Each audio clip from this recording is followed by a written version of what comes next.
I'm going to start off with Black and the Empire's tweet over here because this is kind of interesting. We've been saying this for a long time because as people start diving into Ukraine, there are going to be some people that are going to be, holy crap, this has been going on for a long time. We actually supported a coup in 2014. And guess what? Any of you Democrats start thinking about how Hunter got that seat on the board of the energy company in Ukraine or why they would want to give him it yet?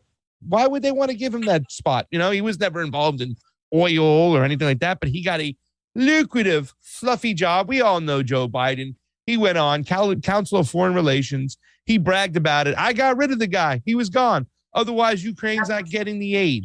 I've said this before. I'll say it again. The United States and their foreign policy use Ukraine like a toilet bowl, peeing and crapping all over it, not giving a damn what happened to it, not caring about the repercussions the people of Ukraine would eventually have to pay back for poking the grizzly bear, the Russian bear, on their borders. They didn't care. That's why we played the crows. They went in there. They all benefit from it, fam, financially and whatnot. Do you have anything to say about the tweet before we get into it? No, go ahead. So this is the meme that kind of went crazy, and a lot of people debunked this meme because there is some truth to it and there's a little falseness to it as well. This was the meme that everybody went and was like, Snopes debunked and says, what are the odds of 4 people all having children working for Ukrainian gas companies? Well, the reason why they were able to debunk it, fam, is because it wasn't actually direct sons. It was not actually, we're going to explain it. They weren't like actually, it was a stepson. But they all had interest involved. They did all have money ties in the Ukraine. Let's start off with Hunter Biden. We remember the New York Post, right? Hunter Biden says taking a seat on Burisma board was no mistake. With a straight face, he said it. Believe you me. Hunter Biden on Sunday insisted it was not a mistake to take a lucrative seat on the board of a Ukrainian energy company while his father was overseeing U.S. policy to battle corruption in the country. To battle corruption? Yeah, to insert corruption. In the tearful interview on CBS Morning News, the president's son, Hunter, also claimed he couldn't remember leaving a laptop at a Delaware repair shop, which became the center of a post-expose about his dealings with the natural energy firm Burisma, and insisted he would 100% be cleared of a federal probe into his finances, fam. We talked about this. Yes, we talked about this ad nauseum, but also to remind everybody, this information was taken off Twitter during the campaign, election because it was happening during the election. And Twitter, that's when a lot of us were aghast at what was happening. We said, how dare Twitter remove this? This is absolute, like, why? Just because they don't like it? Because their people don't agree with the narrative because they're backing this Democratic candidate? This is crossing a line, right? It's a very, very clear line. And after that, more lines were crossed. Yeah. And there you go. Twitter can control and take out what they don't like, what they think is not right. And they took down that post. And that was one of the things that really, people weren't even, they were saying that it was fake news, that this is just an attempt by Trump to smear Joe Biden. But we were like, no, it's not. And guess what? We got called Trump supporters, right-wingers for simply talking about the truth. And we kept saying, no, this has happened during the time right before Joe Biden was putting corruption in the government, backing neo-Nazis in Ukraine. He put his son, Hunter Biden, on the board of Burisma. And he was hardly the only Democrat to do it. Yeah. Because as remember, too, as well, they were trying to impeach Donald Trump for a phone call with the Ukrainian president and whatnot. You know what I'm saying? They had already committed sin. Here's another one breaking first. Pelosi's son now involved in Ukraine scandal, Democrat Party in shambles. Opinion. And that's Hunter Biden move over. That's the opinion. Nancy Pelosi's son may be looking to center stage with the Ukraine controversy. Paul Pelosi Jr., the son, spent time in Ukraine in 2017. Notice, fam, it's after 2014. Right. Boom. Nancy Pelosi's son, Paul Pelosi Jr., went to Ukraine in 2017, was a board member of Viscoil, an executive, and his related company, NRG Lab, which did energy business in in the Ukraine, fam. You got a new friendly government. It's friendly to the United States. We got Hunter going. Well, Nancy's like, well, what about my son, Paul? Can he get in the act? Of course he can. There you go, Paul. Go into the toilet bowl, the toilet seat of Ukraine and do business. Go ahead, fam. I got to give it to Nancy. She knows how to use the men surrounding her to make her more money. Yeah. I mean, she's her husband with the stocks and her son with Ukraine. I mean, it's pretty. I mean, she knows how to. I'll give it up to Nancy. She knows. She knows how to make money. She does. The queen of corruption, a husband with Tesla and Apple, then all of a sudden they get contracts, Tesla the next day, the stock shoots up. They got money in Ukraine while they got the friendly government there. You know what I'm saying? And then when you hear pigs like Mitt Romney go on these Ukrainians, I admire them so much for standing up to these Russians. I said it years ago. You laughed at me. And Obama made fun of me when he said, the 1980s called and they want their foreign policy back. Russia isn't the biggest threat. Well, who's right now? Well, top Romney advisor worked with Hunter Biden on the board of the Ukrainian energy company. And this is something where they got the fact wrong. It wasn't his son. It was an advisor, and he had people right there. As Democrats and the media remained fanatically obsessed with the assembling some form of a quid pro quo from the infamous Trump-Zelensky phone call, which we're talking about, new details have emerged regarding Burisma, the company for which Hunter Biden worked, and the company that Ukraine's top prosecutor had been investigating before Vice President Joe Biden had the prosecutor fired. Remember that? We ain't getting the money via a months-long pressure campaign. According to Web Archives, top Mitt Romney advisor Joseph Coffer Black, who publicly goes by Coffer Black, joined Burisma board of directors while Hunter Biden was also serving on the board. So that's the connection for Mitt Romney. His people were in there. I mean, it was terrible that Trump made this phone call. If you don't remember, Romney was one of the Republicans, kind of like he was like almost like a Lincoln Republican, where it was never Trump and whatnot. It was awful, but he had connections himself to people involved with Burisma, not his son. So that's where Snopes was able to go, oh, it's false, and kind of go away with it because it was the loophole, because technically his son was not involved in that particular situation.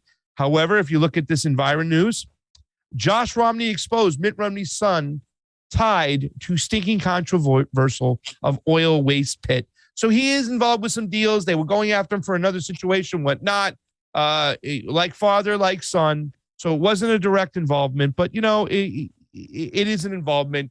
Some of his top advisors were working in Ukraine along with Hunter Biden. They were all in it together, fam. They all prospered. And yet nowadays they're going to come back and point the finger at Vladimir Putin for what's going on in the Ukraine. Exactly. And it gets worse with Kerry too, right? Yeah. Well, Biden's son, Kerry's family friend, joined Ukrainian gas producers board, and there's a picture of them at a basketball game or something right there, as Obama, Biden, and whatnot. And see, it wasn't his son; it was his stepson's close friend. It's from the Wall Street Journal. Vice President Joe Biden's son and close friend of Secretary of State John Kerry's stepson have joined the board of the Ukrainian gas producer controlled by the former top security and energy official for disposed President Viktor Yanukovych. Okay. Yanukovych. Yeah, Yanukovych. Thank you so much. That was the one, if you guys recall in the video that I played with Victoria Nuland, that's the one they got rid of to put their own puppet. So. And he wasn't like crazy pro-Russian. He was actually looking into getting in a deal with the UE, didn't like it, backed out. They said enough is enough. We're not going to wait around for him. They try to kind of do the same thing to Lukashenko in Belarus, but it didn't work. It did work in this situation, and Victor had to flee. He was also one telling Putin, you need to intervene, like immediately from what was going on in the Donbass right off the jump, saying you need to get involved because these people are going to be massacred. So that's another one. But they discounted the meme on technicalities, but really the connections are there between the families. Just to reiterate that point, that those connections are there between all of these wealthy Democrats and a Republican as well. Yep. It's establishment, fam. You've said it before. It's the establishment. And we know who these guys are on the right. We know the Mitch McConnells, the Mitch Romneys, the Lindsey Grahams. They're riding and dining with the Chuck the Schmuck Schumers, They're riding and dieting with the Nancy Pelosi's. This is professional wrestling.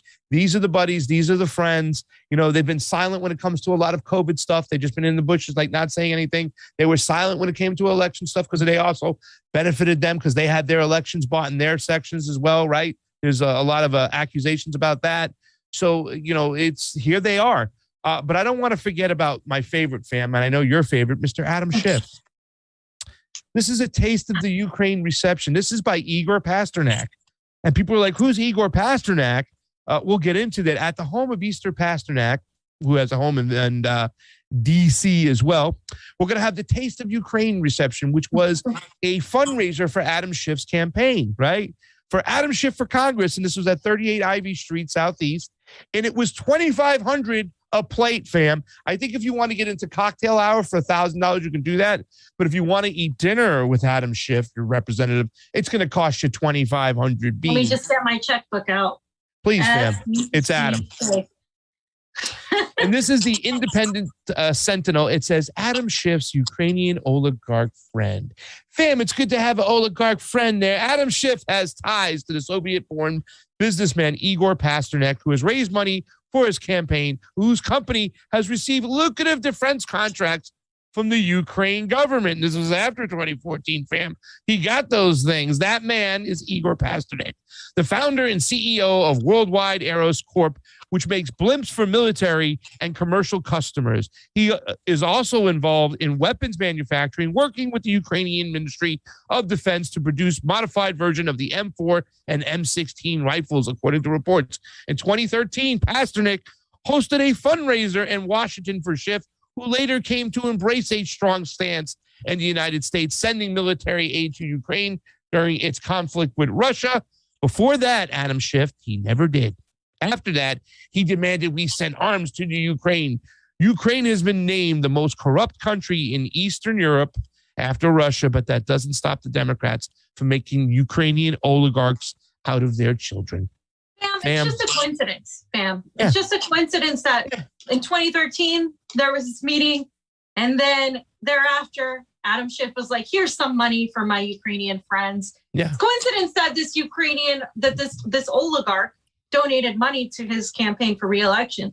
Total coincidence that wouldn't ever influence his politics, his stance on foreign policy or anything like that, because that doesn't happen in the United States. I mean, this is a conspiracy, because this is what these people are going to say. You're just making these connections. This is how it works. You always have to follow the money. It's very easy if you just follow the money, if you follow the connections of these people. And if you look at history while you follow the money and you follow the money's history, this has been there all along. And if you look at the players who are pushing this anti-Russia, anti-Putin, this is Putin's war, let's stand with Ukraine, it's the same goddamn people. The same. Who are involved in this. Same exact one. It's easy to catch, fam. It's easy to catch. You know, yesterday, me and Steve were in the car. We were driving back.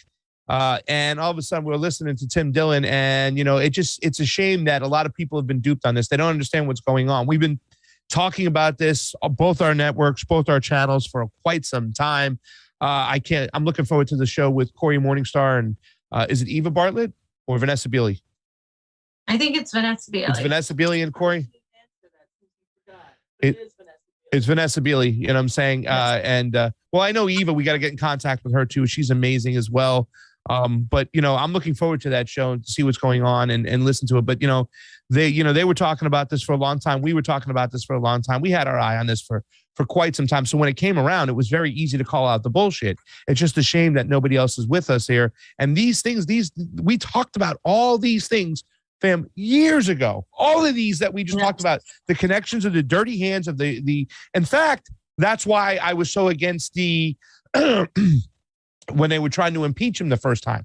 Remember? And I was pissed off. And I'm like, how dare anybody? And I was mad that Tulsi in the beginning was like, I'm going to stand for the impeachment too at first. And then she retracted, because if anybody stood behind the fucking the mechanisms of regime change, and then are going to sit there and say, oh, we're going to stand behind the Democrats who have turned Ukraine, the establishment who have turned Ukraine, because we also going to remember, what's his name, McCain going over there. He was part of the whole rah, rah, rah for the Republicans. and going to speak to the Ukrainian people. The establishment turned this place into a hell zone. And who really pays for all this, fam? Not you, not us. The people of Ukraine are the ones who are going to be suffering. And it didn't make a difference to a lot of these establishment candidates and characters what they did. They didn't care about the Ukrainian people. And look what they're going through today. It's their fault.